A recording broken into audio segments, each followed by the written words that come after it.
하나님의 음성을 듣는 법 사랑하는 성도 여러분, 그리고 진리를 찾는 모든 분들께 주님의 이름으로 문안드립니다. 삶의 중요한 갈림길에서 하나님의 뜻은 과연 무엇일까 하고 간절히 물어본 적 있으신가요? 지금 들리는 이 목소리가 정말 주님의 음성인지, 아니면 그저 내 생각이나 혹은 우리를 넘어뜨리려는 악한 영의 속삭임은 아닌지 혼란스러웠던 순간은 없으셨나요? 오늘 우리는 성경 말씀을 통해 이 중요한 질문에 대한 답을 함께 찾아보고자 합니다. 이 귀한 말씀을 듣기 전에 잠시 시간을 내어 구독과 좋아요를 눌러주시면 더 많은 영혼들에게 하나님의 음성이 전달되는 귀한 사역에 동참하시게 됩니다. 여러분의 작은 클릭 하나하나가 누군가에게는 인생을 바꾸는 축복의 통로가 될 수 있습니다. 참여해주시는 모든 분들께 하나님의 평강이 함께하기를 기도합니다.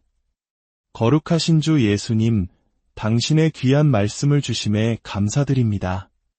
모든 영광을 주님께 올려드립니다. 우리의 마음을 열어주시어 오늘 주시는 생명의 말씀을 온전히 받을 수 있도록 인도하여 주시옵소서. 예수님의 거룩하신 이름으로 기도드립니다. 아멘. 어제 우리는 삶을 향한 하나님의 뜻을 분별하는 법에 대해 나누었습니다. 오늘은 그 연장선에서 하나님께서 구체적으로 어떻게 우리에게 말씀하시는지에 대해 더 깊이 들어가 보려 합니다. 첫째로, 하나님께서는 꿈과 환상을 통해 말씀하십니다. 성경은 주님께서 다시 오실 마지막 때가 가까워질수록 하나님께서 꿈과 환상을 통해 우리에게 더욱 활발하게 말씀하실 것이라고 예언합니다. 사도행전 22장을 보면 하나님께서는 사도 바울에게 강력한 환상을 통해 말씀하셨습니다.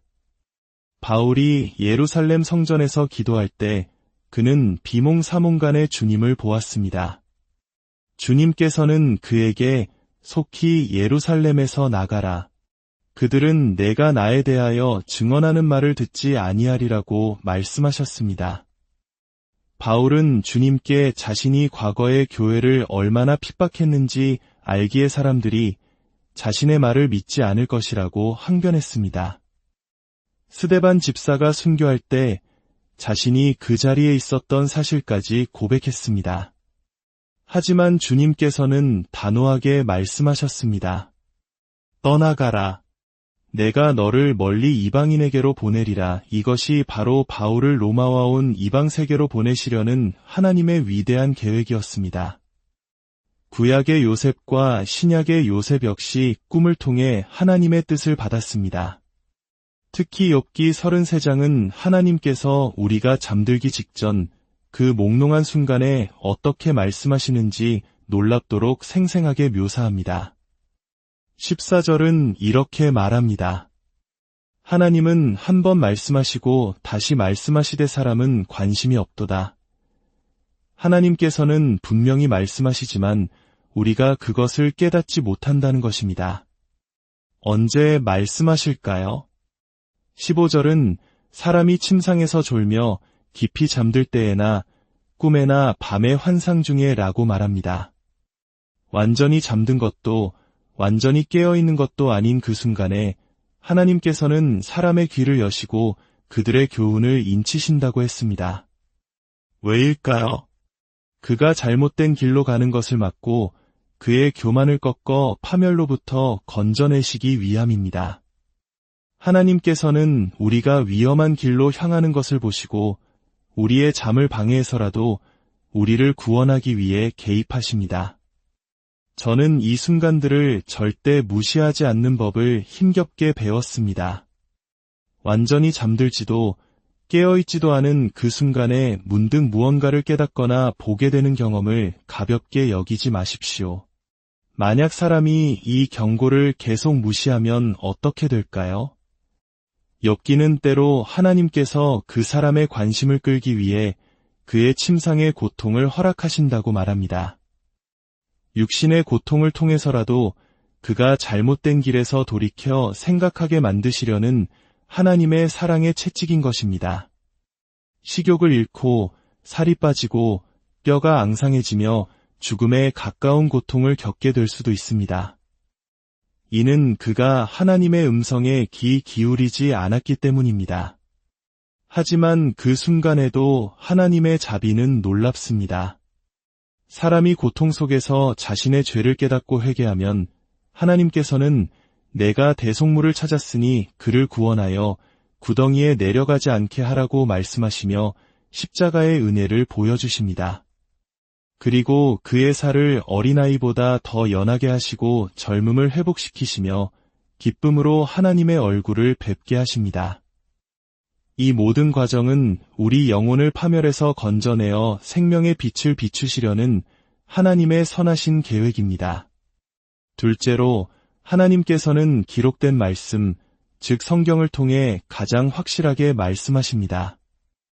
오늘날 많은 사람들이 말씀을 읽지 않기 때문에 하나님의 음성을 듣지 못합니다.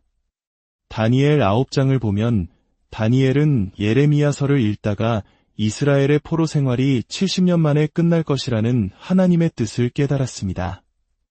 그는 말씀을 통해 하나님의 계획을 이해했고 그 뜻이 이루어지도록 기도하기 시작했습니다.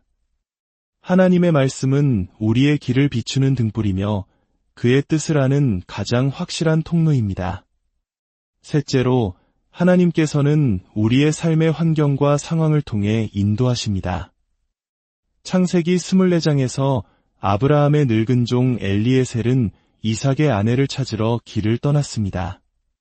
그는 우물가에서 기도했습니다. 주님, 제가 물을 달라고 할 때 자신뿐만 아니라 제 낙타에게까지 물을 주는 그 소녀가 바로 주님께서 정하신 사람인 줄 알겠습니다. 그리고 리브가가 나타나 정확히 그대로 행했습니다. 하나님께서는 우리의 삶의 여정 속에서 만남과 사건들을 통해 길을 열어주십니다.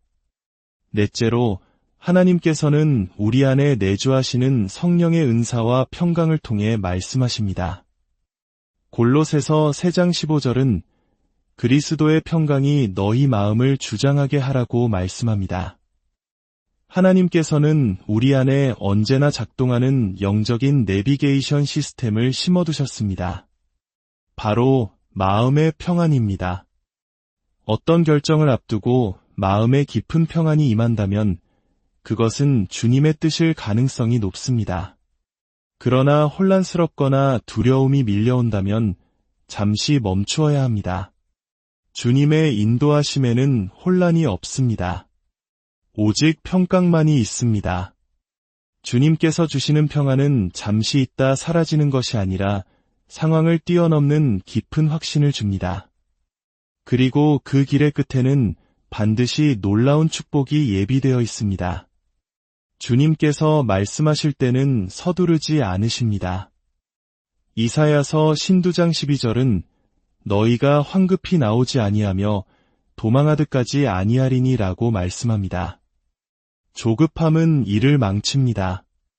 하나님은 한 걸음, 한 걸음 우리를 인도하십니다. 그리고 주님의 뜻일 때는 반드시 믿음이 생겨납니다. 마음속 깊은 곳에서 의심이 사라지고 이것이 하나님의 뜻이다. 내가 이 길을 가야 한다는 분명한 확신이 생깁니다. 때로는 그 길이 두려워 저항할지라도 내 모든 존재가 그것이 하나님의 뜻임을 알고 순종하게 됩니다. 그렇다면 어떻게 사탄의 속삭임과 내 자신의 생각을 분별할 수 있을까요? 사탄의 음성은 항상 두려움을 동반합니다. 믿음 대신 공포를 심어줍니다. 또한 매우 충동적이고 강압적입니다. 지금 당장 해야 해, 라며 우리를 몰아붙입니다. 기억하십시오. 예수님은 우리를 부드럽게 인도하시지만 사탄은 우리를 거칠게 밀어붙입니다. 억지로 밀어붙여서 해야 하는 일은 주님으로부터 온 것이 아닙니다. 사탄의 길 끝에는 항상 비극이 기다리고 있습니다. 또한 사탄은 교묘하게 하나님의 말씀을 의심하게 만들고 혼란을 야기합니다. 그리고 그의 제안은 항상 하나님이 아닌 우리의 육적인 욕망과 쾌락을 만족시키는 것을 목표로 합니다. 가장 무서운 것은 사탄이 아주 진실하고 사랑이 넘치는 얼굴로 이장한 사람들을 통해 우리에게 다가온다는 것입니다. 그들은 우리를 위하는 척하며 조언하지만 그들의 말은 결국 성경의 진리를 거스릅니다. 만약 우리가 그들의 조언을 따르지 않으면 그들은 죄책감을 심어 우리를 조종하려 합니다. 사탄은 우리가 육체적으로, 감정적으로 지쳐있고 기도하지 않을 때를 노려 공격합니다.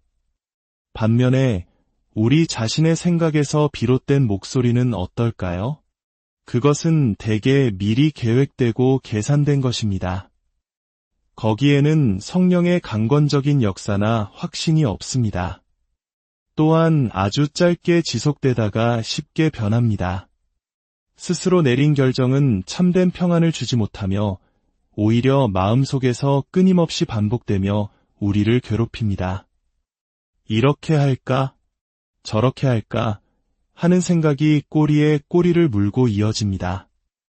욥기에서 하나님은 한두 번 말씀하시고 그친다고 했습니다.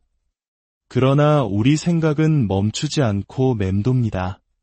그리고 그 목적은 하나님의 뜻이 아닌 나의 목적과 나의 교만을 만족시키는 데 있습니다. 가장 중요한 차이점은 이것입니다. 하나님께서 말씀하실 때는 다른 사람들을 통해서도 그 뜻을 확인시켜 주십니다. 그러나 내 자신의 생각일 때는 오직 나 혼자만 그 목소리를 듣습니다. 그것은 다른 사람에 의해 확인되지 않으며 하나님의 말씀과도 일치하지 않는 경우가 많습니다. 이사야 8장 20절은 말합니다. 마땅히 율법과 증거의 말씀을 따를지니 그들이 말하는 바가 이 말씀에 맞지 아니하면 그들 속에 빛이 없기 때문이라. 제가 과거 올랜도에 교회를 개척하라는 부르심을 받았을 때 저는 그 일을 하고 싶지 않았습니다.